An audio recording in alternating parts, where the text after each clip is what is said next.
افغانستان کی ایک عدالت نے ایک صحافی کو 1 سال قید کی سزا سنائی ہے۔ آزادی اظہار رائے اور آزاد میڈیا کے حامیوں کا کہنا ہے کہ صحافی کی سوشل میڈیا پوسٹ میں طالبان حکومت پر تنقید اور جاسوسی کے الزامات میں یہ سزا سنائی گئی ہے، جبکہ طالبان کے ایک ترجمان کے مطابق یہ سزا ان کی جانب سے مجرمانہ بدتمیزی پر دی گئی ہے۔ وائس آف امریکہ کے ایاز گل اس وقت اسلام آباد سے ہمارے ساتھ ہیں، ان سے اس بارے میں مزید بات کرتے ہیں۔ ایاز، افغانستان میں صحافیوں کے لیے مشکلات بڑھ رہی ہیں جب سے طالبان نے ملک کا کنٹرول سنبھالا ہے۔ ایک منظم طریقے سے آہستہ آہستہ میڈیا کا گلا گھونٹا گیا ہے، اب سوشل میڈیا پر پوسٹ بھی صحافیوں کو خطرے میں ڈال رہی ہیں، تو ایسے میں افغانستان کے حالات سے دنیا باخبر کیسے رہے گی؟ ہاں، بلا شبہ اس وقت میرے خیال میں جو پابندیاں ہمیں دیکھنے کو مل رہی ہیں افغانستان میں صحافیوں پر، تو یہ کہنے میں بجا ہوگا کہ اس وقت افغانستان دنیا میں مشکل ترین ایک وہ ملک ہے صحافیوں کے لیے جہاں پہ آزادانہ صحافت کی جا سکے، اور اس کی وجہ یہ ہے کہ قوانین کے حوالے سے بہت ابہام ہے اس وقت۔ طالبان کا کہنا ہے کہ انہوں نے وہی جو پچھلی حکومت تھی، ماضی کی حکومت، اسی قانون کو میڈیا کے حوالے سے آگے لے کر وہ چل رہے ہیں، لیکن یہ ان کا ایک بیان تو تسلیم کیا جا سکتا ہے۔ حقیقت میں ہو یہ رہا ہے کہ جو بھی صحافی رپورٹنگ کر رہے ہیں، چاہے وہ مقامی صحافی ہیں یا غیر ملکی صحافی ہیں، ان کے اوپر شدید دباؤ ہے، اور اس کی مثال یہ ہے کہ جیسے آپ نے ذکر کیا، خالد قادری کو 1 سال کی سزا دی گئی ہے محض اس لیے کہ انہوں نے سوشل میڈیا کے اوپر کچھ تنقید کی تھی طالبان کی حکومت پر۔ اور ابھی 4 دن پہلے ہی ایک برطانوی صحافی جو باقاعدہ پرمیشن لے کر کابل آئی تھیں اور خواتین کے حوالے سے وہ ڈاکومنٹری پہ کام کر رہی تھی، نہ صرف یہ کہ ان کے جو فلمنگ انہوں نے کی تھی وہ ان سے چھین لی گئی اور اس کو ضائع کر دیا گیا، بلکہ ان کو فوری طور پر ملک چھوڑنے کا حکم بھی دیا گیا ہے۔ تو یہ وہ حالات ہیں، اور اس کی ایک وجہ جو سب سے خطرناک صورتحال ہے صحافیوں کو درپیش ہے وہ یہ ہے کہ پچھلے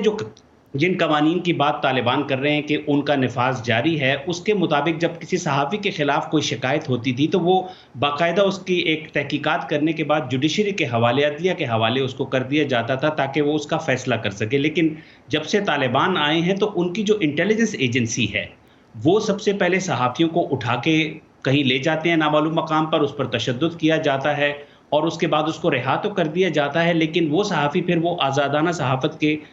جرت نہیں کر پاتا۔ اور اس وقت جو خود افغانستان کے اندر ایک غیر سرکاری تنظیم کے مطابق پچھلے چند ماہ کے دوران 100 سے زائد ایسی وائلیشن یا خلاف ورزیاں ہوئی ہیں صحافیوں کے خلاف، جن میں تشدد، انہیں جبری طور پر ان کو قید، مختصر وقفے کے لیے قید کیا جانا،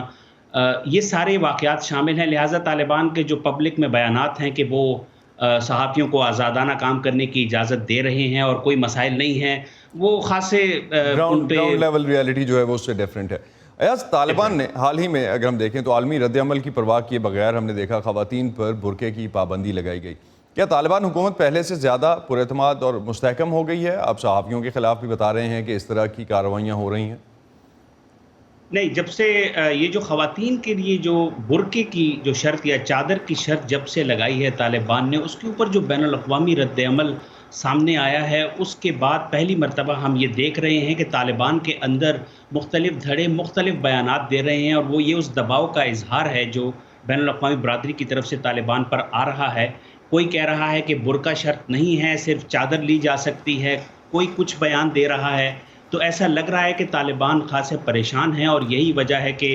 ابھی آج جو تازہ ترین اطلاع ہمیں ذبیح اللہ مجاہد کی طرف سے ہی ملی ہے وہ یہی ہے کہ بہت جلد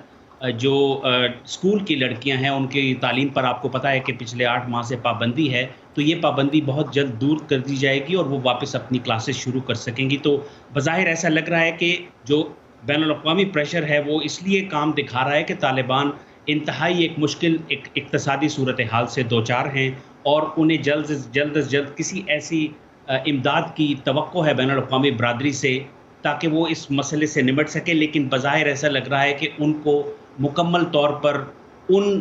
وعدوں کو نبھانا ہوگا جو انہوں نے بین الاقوامی برادری سے کیے ہیں۔ ایک چیز آپ جو ذکر کر رہے ہیں اقتصادی حالات کا، اقتصادی حالات کے حوالے سے کافی پریشانی جو ہے افغانستان کی عوام کی وہ ہم رپورٹ کرتے بھی رہتے ہیں۔ جو ابھی ریسنٹلی بجٹ پیش ہوا سیٹرڈے کو، جس میں کہا گیا کہ 501 ملین ڈالرز کا ڈیفیسٹ ہے، اور اس کے بعد یہ بھی کہا گیا افغان حکام کی طرف سے کہ یہ افغانستان کی انٹرنل جو ریسورسز ہیں اس سے پورا کیا جائے گا۔ ریسورسز ہیں کہاں یہ؟ دیکھیے یہ تو ظاہر ہے کہ افغانستان کے اندر ٹیکس ریونیوز جو جنریٹ کر رہے ہیں وہ ڈومیسٹکلی وہ اتنے ہیں کہ چونکہ یہ بات آپ کو تسلیم کرنی ہوگی کہ جب سے طالبان آئے ہیں وہ جو کرپشن تھی افغانستان میں، جو بدعنوانی کی نظر ہو جاتی تھی، رقوم بڑی بڑی، چاہے وہ کسٹم کلیکشن میں تھی، چاہے وہ مائننگ کی انڈسٹری سے آ رہی تھی، وہ تقریباً رک چکی ہیں، اور یہی وہ ریونیوز ہیں جن کو استعمال کرتے ہوئے اس بجٹ کی تجویز دی گئی ہے. لیکن آنے والے چند مہینوں میں پتہ چلے گا کہ کیا واقعی وہ جو گیپ ہے، جو بجٹ ڈیفیسٹ ہے، تقریباً یہ 44 بلین افغانی بنتے ہیں، وہ یہ فل کر پائیں گے یا نہیں. کیونکہ اگر ایسا نہیں ہوتا تو آنے والے چند ماہ طالبان کے لیے اور خود افغانوں کے لیے بہت مشکل صورتحال کا باعث بنیں گے. ایاز گل، بہت شکریہ ہم سے بات کرنے کا اور اس حوالے سے اپڈیٹ کرنے کا کہ افغانستان میں جو سچویشن تھی اور خاص طور پہ ابھی ریسنٹ جو ڈیولپمنٹس ہوئی ہیں اس پہ ہم سے بات کر کے اپڈیٹ کرنے کا. Thank you. Thank you.